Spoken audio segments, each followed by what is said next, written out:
All right. Good day, everyone. It is Friday, the Friday before Labor Day. So hopefully everyone is getting ready to have a wonderful weekend and get some time off. I'm just going to do a little recap of the Modern Family Dynasty newsletter, of course, that comes out every Friday. So you can access that on LinkedIn or through my profile, or go to one of my landing pages, subscribe by email. And then every Friday, I do a quick recap, a little bit deeper dive in the topics that we have there. Also want to remind you, we have our 5 secrets millionaires use to cut taxes by 50% and 5x their wealth, part 2. That next event is coming up September 14th. And the last one was great. We had 490 attendees, got a ton of good feedback. So make sure you're signed up for that event. There's actually a QR code in the top of my screen here. You can actually click on that or just go to my profile or search that title and you can find that. And all these resources, of course, will be in the LinkedIn group as well, the Wealth for Life group on LinkedIn. That's where I post the slide decks from all the past presentations and also stuff that's ongoing on the latest and greatest tax strategies we can use to protect ourselves, and also the strategies for growing wealth. So in this week's newsletter, one of the things that I'm going to talk about, like the headline from the newsletter, is what should you invest in? And that's a question that I get often. And my first question I always ask people in response to that is, what are you good at? Because very often your level of expertise can kind of dictate what are the things you should be investing in. And as you can kind of see from this graphic right here, when I talk about, the skills, your skills that you have and the amount of time that you have. And if you look at this graphic, if you have more skills and more time to put towards something, you're typically going to get a higher ROI. And that's what we call being an active investment or active investment. And if you have less skills and less time to put into something, you're typically going to get a lower ROI. That's more moving toward the passive side. So the example that I talk about in the newsletters are like owning real estate versus investing in real estate or real estate fund. If you own the real estate outright and you're taking the time to learn your market and do all the stuff that goes in hand with managing real estate, well, obviously, you're typically going to get a higher ROI than if you go to the real estate fund. Same thing would happen with owning a business versus being an investor. If you're owning the business, you're going to get the higher ROI. If you're just putting up capital and you're passive, you're going to get a lower ROI. And same thing with the markets and things like that. If you're actively trading options or trading futures and stuff, you're probably going to get a higher ROI than just going out and buying an index fund. But all those things take skills and time. But I do think that's very important when people are thinking about how can they really grow wealth. And I've mentioned this many times before. As a fiduciary and an advisor, financial planner, my industry is very biased toward the stock market. But yet in working for 20 years with high net worth individuals, most of the wealth that they make is not in the stock market. It's not made from the stock market. It comes to the stock market from other places. And usually the stock market stuff is their lowest allocation, their smallest asset class. So that's why focusing on your certain skill set is important. So when you go to the advisor and your typical advisor, and you ask them, hey, what should I do? It's always like, well, the answer is always invest in the market. But it's better to think about what is the area of skills that you have. And if you're good at buying businesses, or you're good at doing real estate, or you're doing options trading, or you're an entrepreneur or creator, a lot of times those are how you're going to make those exponential gains. So you should build frameworks to be able to structure it so you can double down on the things that you're good at, if that makes sense, because that's really usually where you're going to get the highest ROI. Now, I will say there are some passive leverage strategies. This is my favorite right here, that you can use that can help building those defensive frameworks and help you double down on the things you're good at.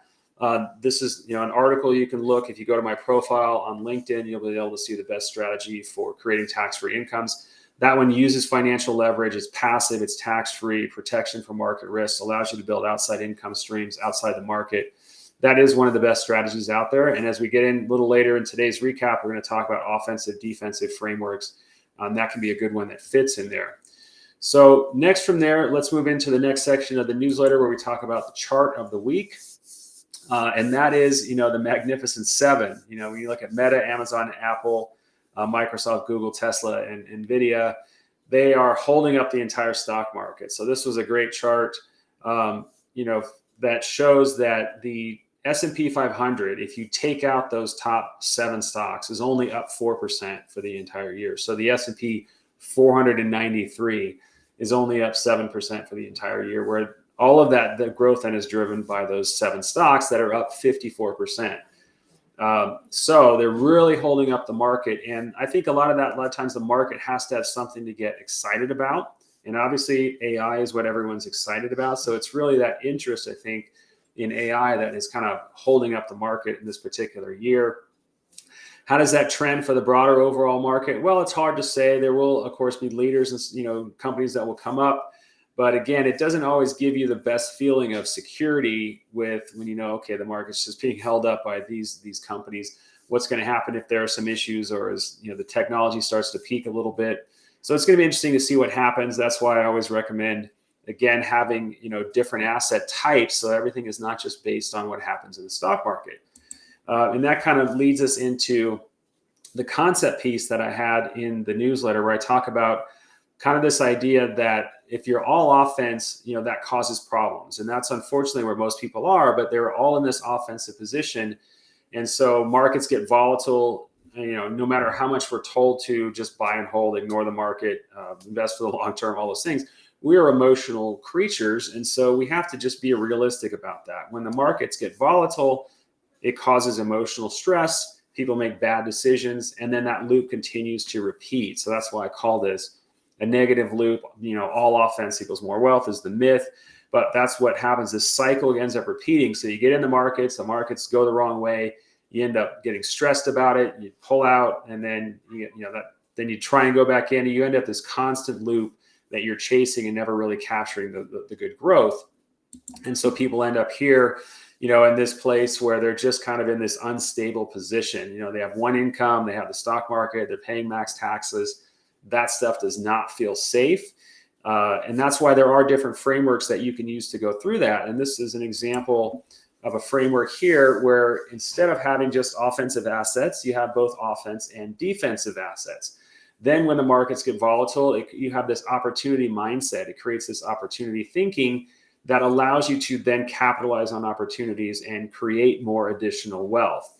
And it doesn't mean you're always investing it in the stock market, but you're building this framework so that you're not going to be continuously hitting these emotional stress points where that starts to restrict your capital and everything else. And the way I like to organize it is when you start organizing it, you start organizing assets simply into offense and defense. And because when you start to do this, it's kind of this idea of like building defensive assets that allows your capital then, so you're securing your future income with defensive assets. You're building income streams outside the market. So no matter what happens in the world, you have money coming in. Now your capital is much less restrained, and it can go and be used for other opportunities. That means that right now, people are saving so much to try and make sure they have their future income covered for retirement. If you can do that in a smart defensive way where you're not using all your capital, now your capital is unconstrained and you can capitalize on these other opportunities, invest in areas like doubling down that you're good at. That's going to multiply your return and allow your wealth to continue to grow and scale. This is really a critical point of the process, that defense is really what wins championship. And the myth is that defense means low returns, which it does not. There's actually a lot of times you can score more with defense. But you think about what are the characteristics of defensive assets. Those are going to be things like present and future cash flow. So you think about owning real estate. When you have rent coming in, those are like profits. You're taking them off the table. Rent is coming in. Businesses, you're selling a product or a service. You have profits that are coming in. You're taking them off the table. The tax-free matching program, 3-to-1 tax-free matching program we use often. It uses call options. Those options lock in interest every 12 months. They take profits off the table. So you have systems that do that. And then you have preferably tax protection. Taxes, as you know from watching many of my things, are one of the biggest stealers of wealth. And especially for those people that are in that top 10%, trying to go to the top 1%. As your income gets starting to hit these, 200, 250 and, beyond levels, or you have some big company exits, that's where the tax code really punishes you and can just have an incredible detriment to your long-term wealth. I mean, it can literally take out millions of dollars of your wealth over the course of your life. So defense, again, you're locking in profits, you're having cash flow, you're having something that protects from taxes, and you're having these assets that don't move together, so that if the stock market crashes, or you have a real estate issue, or you have a business issue, you still have other income coming in different areas. So those are the characteristics of defense.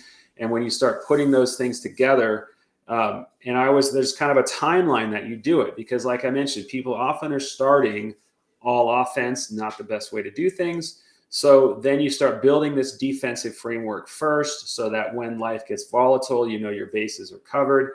And that, I can't say enough about that financial stability also increasing your offensive radar. When I first started out in business nearly 20 years ago, and those first 5-10 years in business where you're still working to get your income needs covered, obviously it's very stressful. I mean, that's the life of an entrepreneur. And the same thing can happen as you're starting out and starting to grow. But then once you get over the hump where now you have your income covered, which, like in my case, I'm fortunate enough to do that. I know my expenses are covered and everything else, my lifestyle before I get out of bed.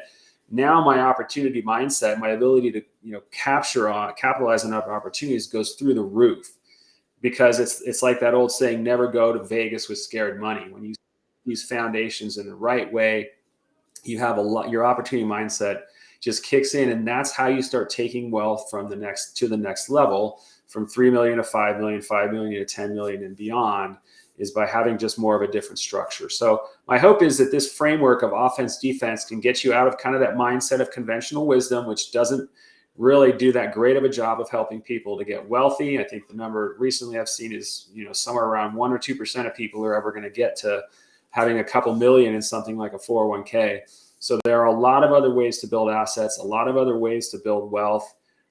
And that's why I put out these newsletters, and use the Q code up in the corner here. Make sure you join us for the next event. And as always, reach out if you have any questions. My name's Denver Noah's, president of Wealth for Life. Thanks a lot, and have a great Labor Day weekend.